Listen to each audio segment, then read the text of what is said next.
Welcome back, guys. I hope you're doing well. We have a Historia Civilis video today called The Bronze Age Collapse. I think this is their most popular video. We're going back way back, 1200 BCE, or 3200 years ago. If you don't know what the Bronze Age collapsed, it's kind of a mystery, but it also has some breadcrumbs that we can follow along. Basically, all these ancient societies that were the Indus River Valley, Mesopotamia, as you guys see behind. Egypt, other places, they really started to collapse around this time, all at the same time, and we really don't know why. At least I don't. So we're gonna watch this video and see if we can investigate further.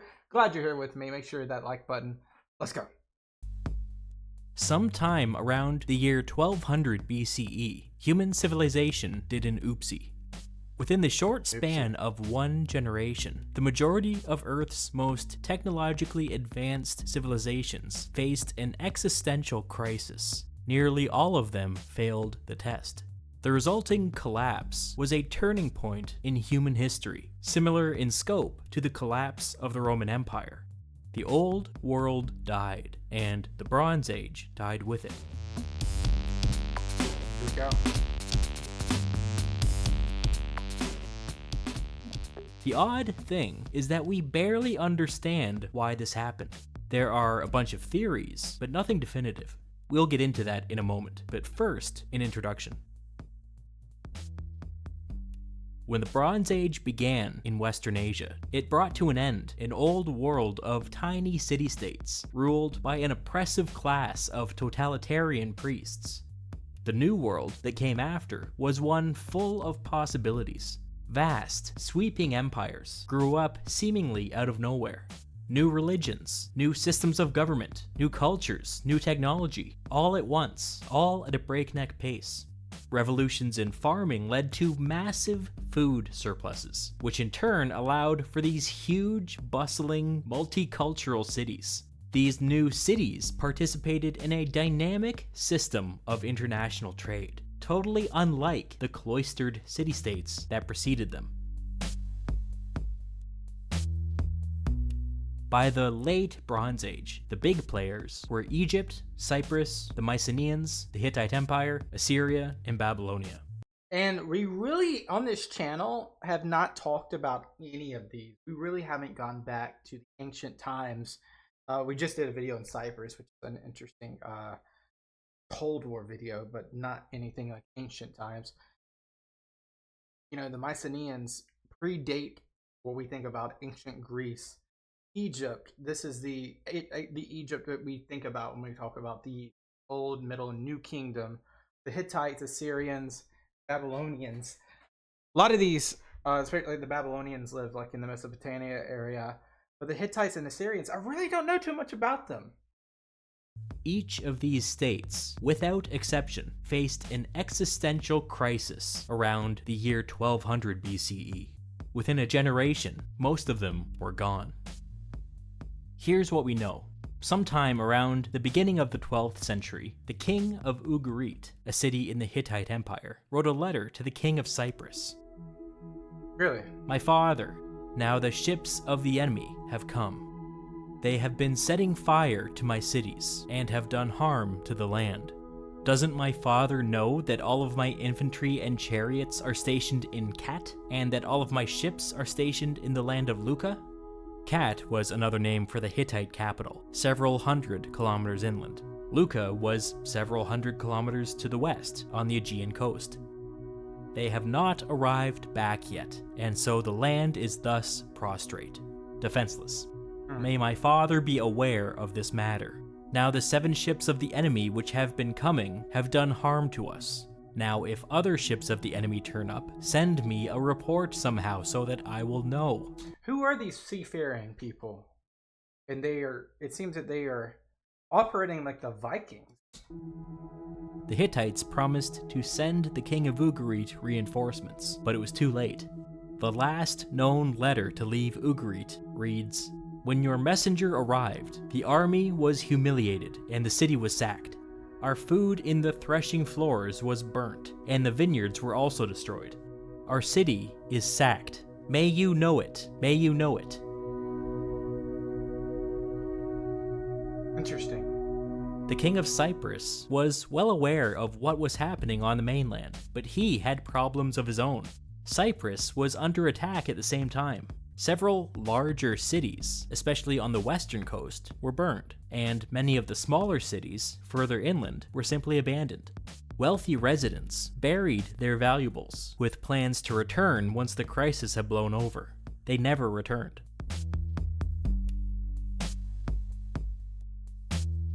Things were different in Greece. For the last 100 years, the Mycenaeans had been plagued by internal instability.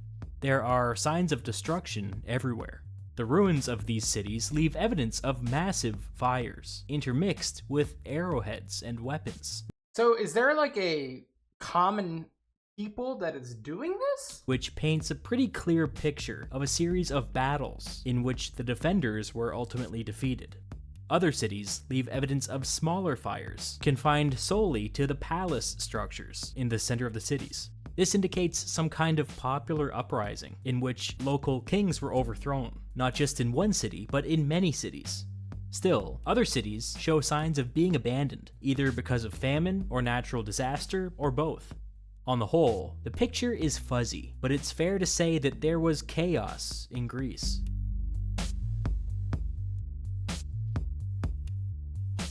It was even worse in Anatolia, the homeland of the Hittites. Archaeological evidence suggests that every major city in Anatolia may have been at least partially destroyed during this period. This was especially true up and down the coast. In fact, we now know that the city of Troy was destroyed at this time. Recent archaeological digs there have found arrowheads still lodged in the ruined walls of a city. And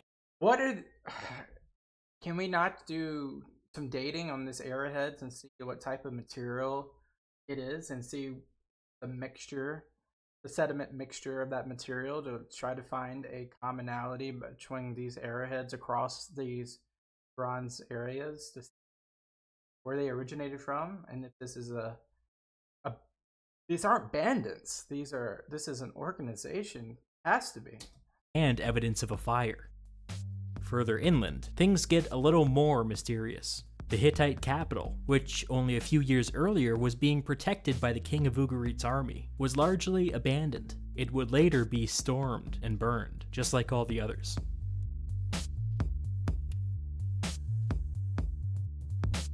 For a long time, this abrupt, region-wide collapse was inexplicable. Historians knew that it happened, but they couldn't tell you how or why. But in the second half of the 19th century, Egyptian archaeological discoveries provided a hair-raising and revolutionary explanation for this mysterious collapse. What we got? This inscription was discovered in an Egyptian temple in Medinet Habu. It changed our understanding of the late Bronze Age forever. Egyptian pharaoh Ramses III describes several waves of foreign invaders arriving on the shores of Egypt over the course of 30 years. The inscription at Medinet Habu reads, "The foreign countries made a conspiracy in their islands. All at once the lands were removed and scattered in the fray. No land could stand before their arms. They were coming forward toward Egypt, while the flame was prepared before them. They laid their hands on the land as far as the circuit of the earth, their hearts confident and trusting. Our plans will succeed." The Egyptians had some guesses as to who these invaders were, but they couldn't be certain. Historians have simply taken to calling them the Sea Peoples. That's literally what I said. But I said it out of being naive. We now think that the Sea Peoples were a loose coalition of groups from all across the Mediterranean.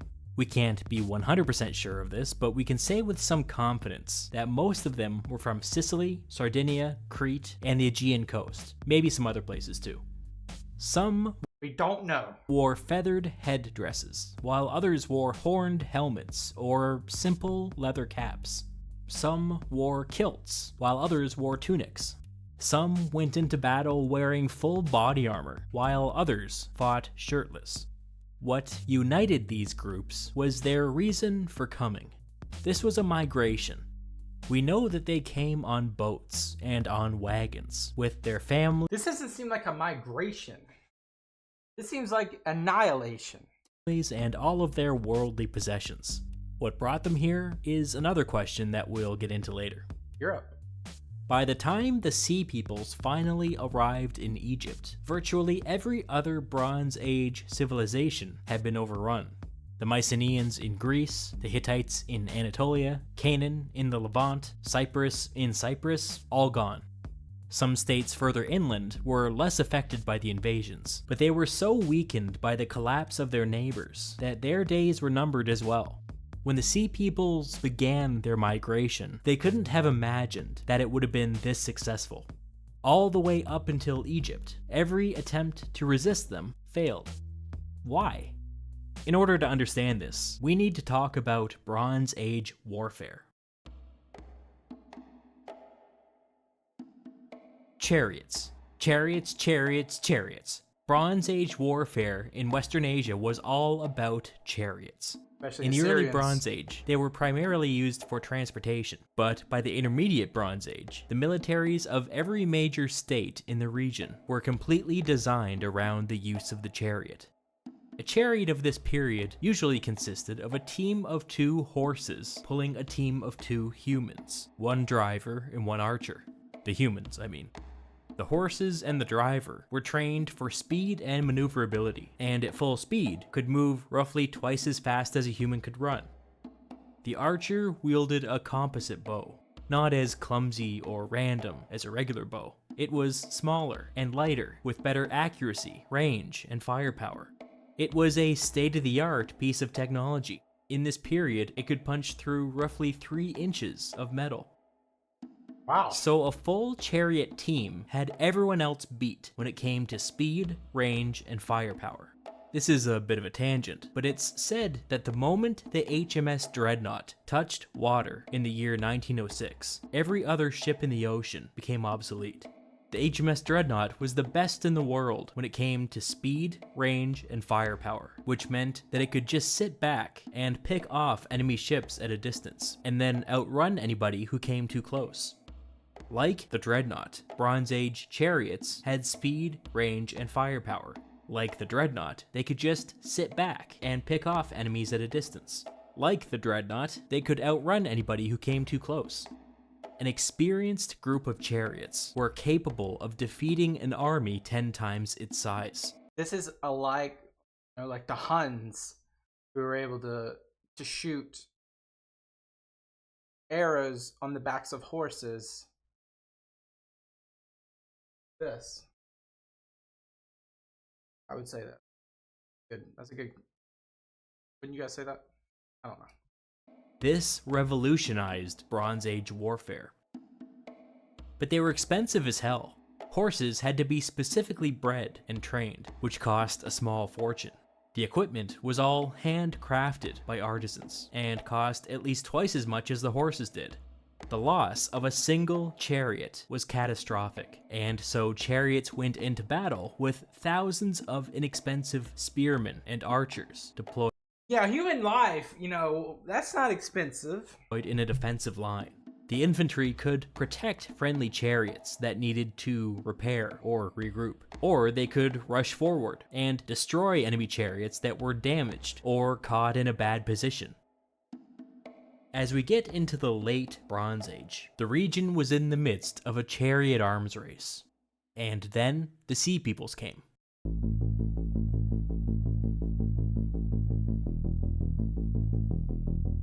Unlike the Bronze Age civilizations of Western Asia, the Sea Peoples fought on foot.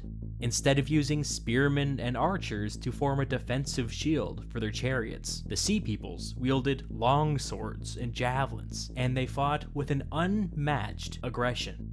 I've seen the Sea Peoples described as skirmishers, but I don't think that quite covers it. A much better word I've seen used is runners. The Sea Peoples were runners.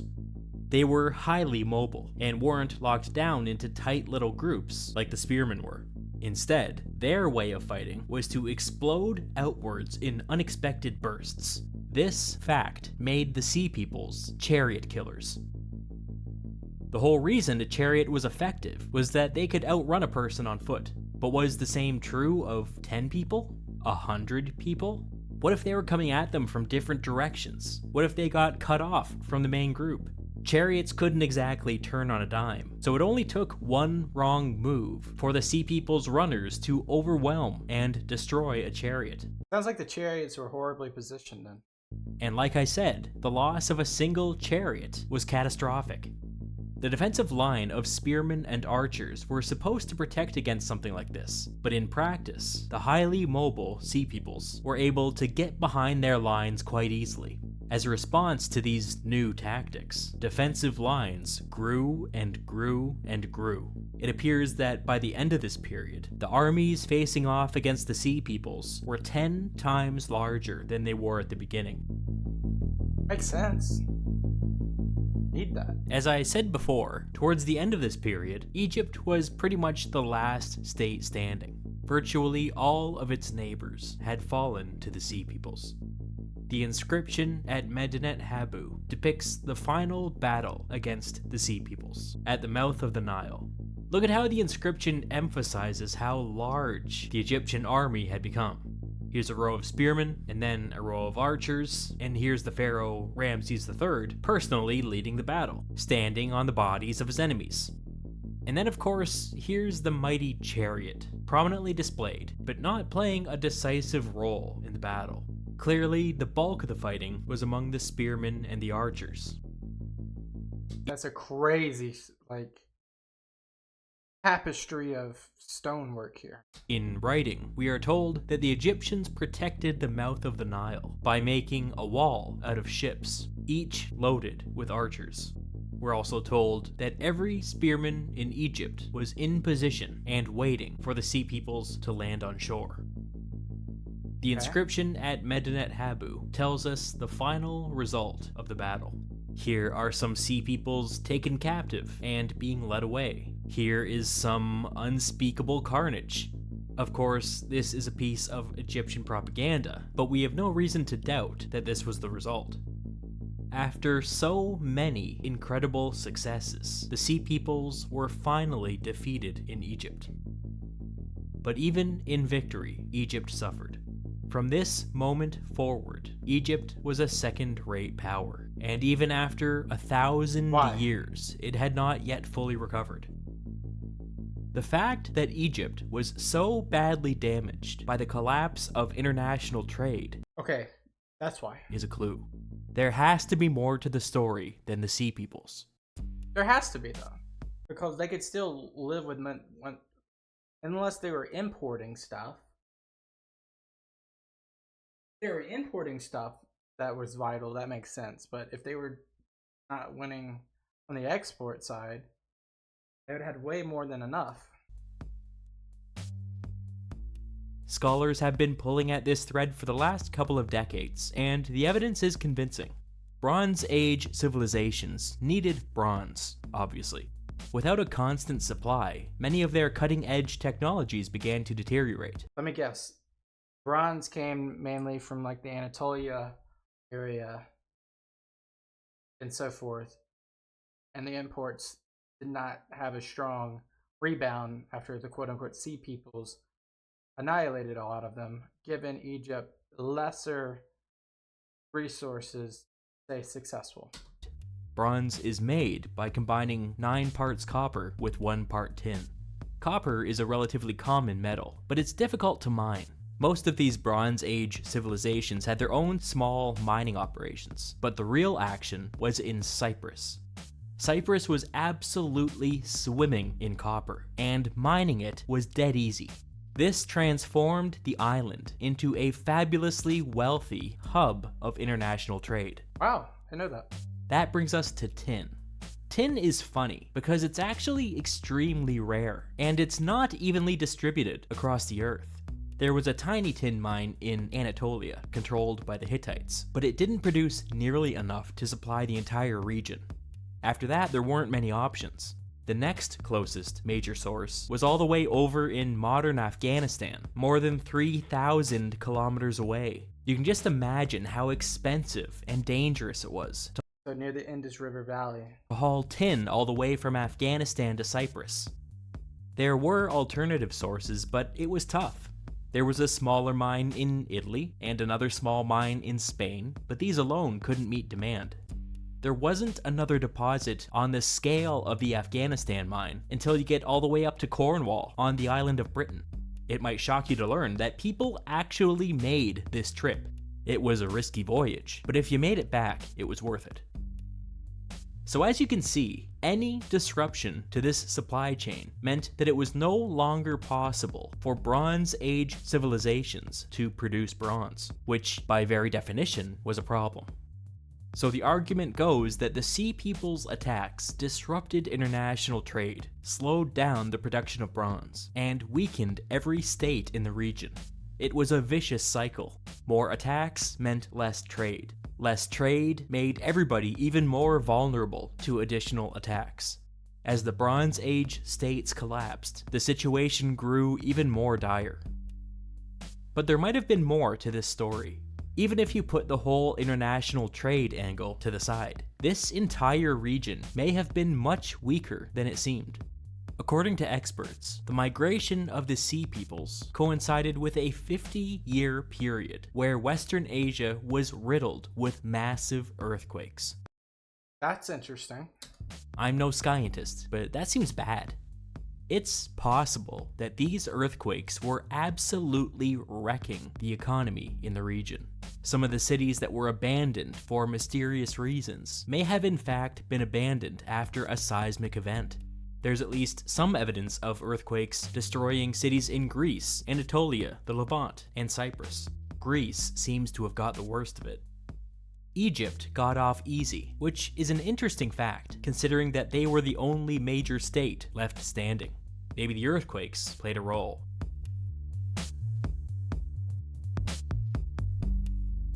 So, what brought the Sea Peoples here? For a long time, scholars guessed that some kind of famine in northern Europe caused a domino effect of southward migrations, culminating with the Sea Peoples packing up and fleeing across the Mediterranean Sea. Was there like a temperature drop in that northern Europe area, not produce as much animals or plants? This always made sense on paper, but there was very little evidence to support this theory, until now. We now know that around this time, there was some kind of environmental emergency. It turns out that, as expected, Northern Europe was badly affected by this, which would have caused that domino effect. But the surprising thing is that the effects were even more severe in the eastern Mediterranean.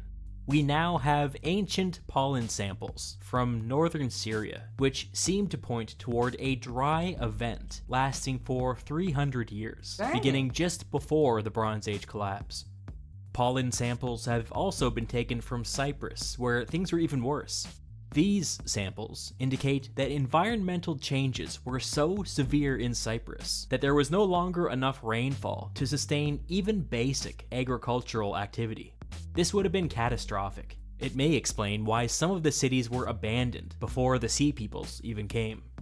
Similar things have been found in the Levant, Anatolia, and Greece. In fact, in Greece there's evidence that over hundreds of years, plants were evolving to survive a desert-like environment. That's pretty interesting. Some of the It's so interesting, right? How science, climate, and history always have like a marriage with going back through history. You can't look through history just facts and battles. You have to layer in the science because we all live in nature. Letters we find in the city of Ugarit support this finding. Apparently, during one of the invasions, there were crop failures across the entire Hittite Empire. One letter from the Hittite king to the king of Ugarit makes an urgent request for grain, ending with, "It is a matter of life and death." There's another letter from the nearby city of Emar, written during one of the later invasions. It reads, "There is famine in our house. We will all die of hunger. If you do not quickly arrive here, we ourselves will die of hunger. You will not see a living soul from your land." Well, crazy that we have this I wonder, like, are these tablets? Well, how do we have this? If these reports of environmental emergency are true, and we think they are, the Bronze Age civilizations may have been in a state of crisis before the Sea Peoples even arrived. The best current analysis of the Bronze Age collapse has landed on something called the systems collapse theory. According to the systems collapse theory, the arrival of the Sea Peoples was actually a medium-level threat. Under normal circumstances, the Bronze Age civilizations should have been able to fight them off, but they weren't living under normal circumstances. Earthquakes. Changes to the climate had resulted in widespread famine across the region. This resulted in the depopulation of key cities. The famine and the depopulation then led to internal instability, where some local populations rose up and overthrew their ruling classes. We have evidence that this happened with some frequency over this period, especially in Greece. These factors, and the invasion of the Sea Peoples, caused a collapse in the international trade system, which just made everything all the worse. Oh yeah, and the region was absolutely riddled with earthquakes. The Bronze Age civilizations in Western Asia were dealing with 5 crises at once, with each crisis creating a multiplier effect on all the other ones. And then Plague. the Sea Peoples came. I think more than anything, the environmental effects cause things to domino. Still don't fully understand how or why the Bronze Age abruptly collapsed, and perhaps we never will, but the systems collapse theory is pretty good. One thing that I will point out is that for all of its clever work collecting pollen samples and studying ancient seismology, the systems collapse theory does slightly de-emphasize the destruction wrought upon Bronze Age civilizations. The fact that countless cities were destroyed is undeniable. We have the physical evidence. The systems collapse theory argues that less of these were destroyed by the Sea Peoples than originally thought. And this might be right. We have all that evidence of environmental changes and earthquakes, but we don't know for sure. Scholarship in this area is still ongoing. There have been significant breakthroughs just within the last 10 years. We may see some definitive answers in our lifetimes. But for now, we don't know. We see the aftermath of the Bronze Age collapse, but when it comes to the root cause, all we have are theories. Wow. I mean, I learned a little bit more about the Bronze Age collapse today. I hope you did well, in case you already knew this stuff. The Sea Peoples, that's the most interesting part of this whole thing. Who are they? Where did they actually come from? There's no way they came from like 5 or 6 different areas. People seem connected. Their warfare, their desire. Why are they attacking? Why aren't they more peaceful? What ticked them off? Did these civilizations have a ongoing thousands of years of, or hundreds of years of fighting that led to these big operational campaigns against people? Or did they just take advantage of the quote-unquote earthquakes and environmental issue? I'd love to learn more about this stuff. Hope you will too. I'll see you guys in the next one. Peace out. Bye-bye.